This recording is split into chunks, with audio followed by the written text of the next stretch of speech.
That's it. Right, sensible questions only, please, lads.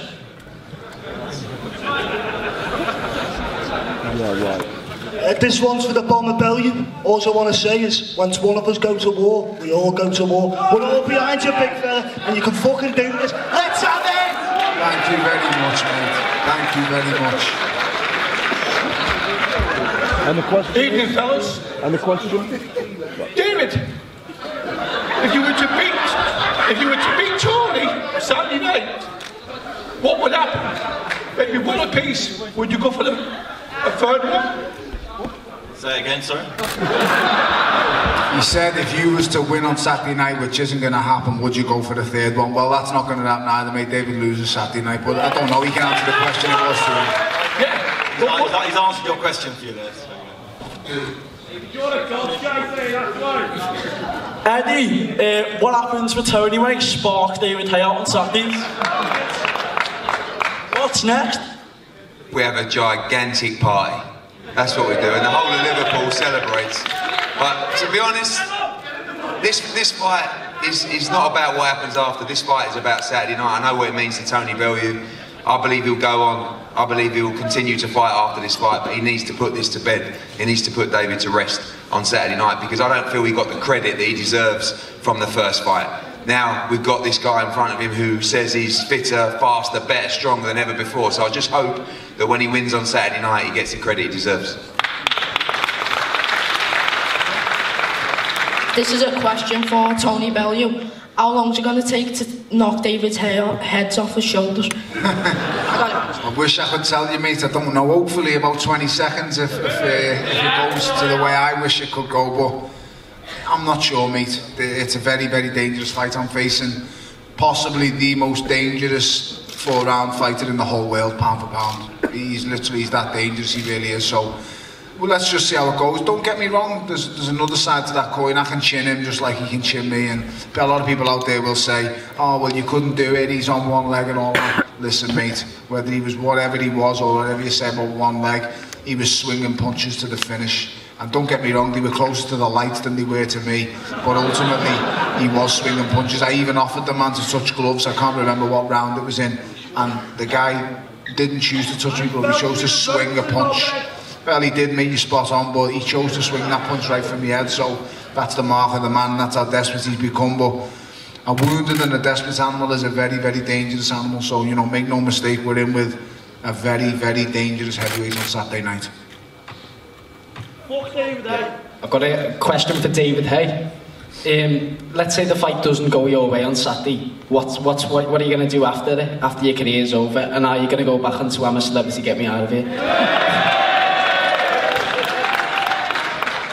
Lose, I wouldn't go back into I'm a Celebrity. Did that once. It was fun, I enjoyed it, but I wouldn't do it again. This is a game to you, David. Not for Tony. You say the game. Hello. Question for David. David, the last fight, obviously the injury, the leg, that was pretty nasty for you, but the way the bomber came out and the way the bomber controlled those early rounds, obviously it's been discussed over a few different videos that are on YouTube, and certain people had different opinions, but we all had him up 3-2 by the 5th round. Were you surprised by the way that Tony came out and the way that he attacked that last fight? It was 4-1 up. Your scorecard 3-2 to him didn't reflect the 3 judges' scorecards, which are the only ones that matters. He won the first round, I won 2, 3, 4 and 5, and he won everything from 6 onwards. That's the official score. It's not my opinion, not what I think, not what you guys think. It's what the actual scores were. That's correct. So, and what's the rest of the question, would you ask?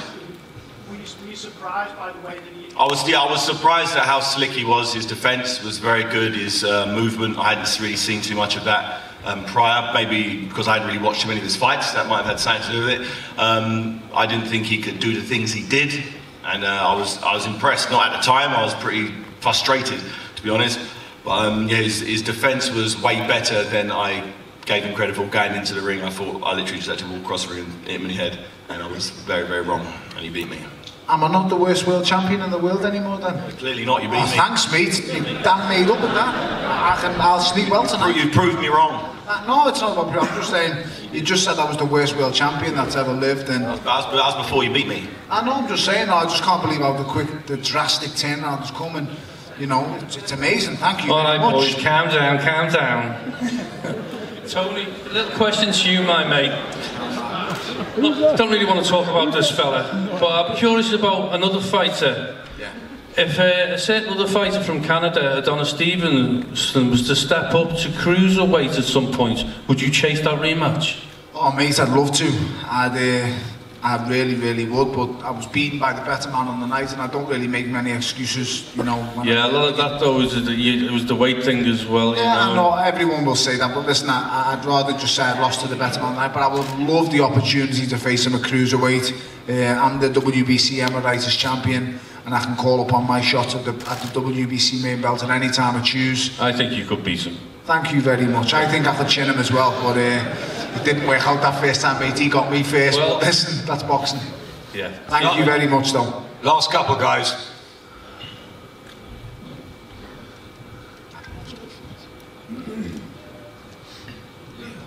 Question for David. You were saying the exact same things before the first fight and you got smashed by Tony. How have you actually changed for the second fight? I believe I'm in better physical condition. I've done...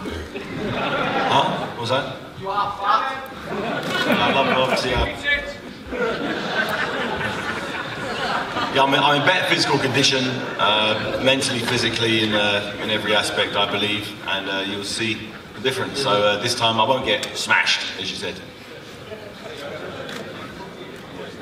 David, just a question. I mean, how could you possibly be in better shape? Because you build up to the last fight, you said you was in the best you've ever felt. They were your exact words in the press conference the last time. So I'm better than that now. I don't understand how. Be better. How? You'll see. So I don't want to tell you exactly how it is. I'd like to surprise you. Oh, thank you. But I'm not. It'd be a nice surprise for you. It just, I mean, last time it was such a, you know, you're on the miracle powder. I don't know what it is, but you know, how do you go from your best ever camp? I mean, listen, I'm not going to sit here and lie to you. It hasn't been my best ever camp. I've had camps that are better, but then I've had my worst ever camp and had my craziest ever result. I'm just confused. How does your best ever camp then just get better again? I don't understand that. I mean, if you could explain it to me in layman's terms. If this drink is the best one I've had today, tomorrow I can have another one. It'll be better. That's it. Sometimes things get better sometimes, and if this one is better than the last one. It's the same drink. It doesn't get better, mate. It has to be different. It tastes better to me. It's the same drink. You're the same person. You was the same person on March the 4th. You're the same person now. You just, if anything, Saturday night you'll see how much better. But I'm just saying, you can tell me afterwards when you think it's better. I'm just saying, mate. You know, it's like me saying like this drink's the best and this one's even better. It's crazy, mate. It's the same drink. I mean, I'm looking at the same man. You're not. I mean, what the fuck have you done? Jumped out of one body and jumped in another? You're the same 38-year-old David Haye, mate. I'm sorry, but I'm just letting you know what you know. Oh, sorry, 37, you know. I mean, you look 40. But, you know, that's not me. I'm just saying, I can't understand how this is this. So, man, I'm just asking a question. I mean, facts. Just asking. What do you say? Facts. It's not really. It's not, mate. No, well, I'm just saying, I mean, if you can't answer the question, don't worry about it. It's like the same question I asked you on Gloves It Off about if you genuinely really want to fight for the heavyweight championship of the world, and you couldn't answer me then. You're not interested in heavyweight championships, David. You're the one who accused me of robbing the bank, but in reality, you're the brother robbing the bank. So, you know, I just wish you'd answer the questions. I mean, I'm trying my best here, but like I say, it's not working. But you know, if you don't want to answer the questions, no problem.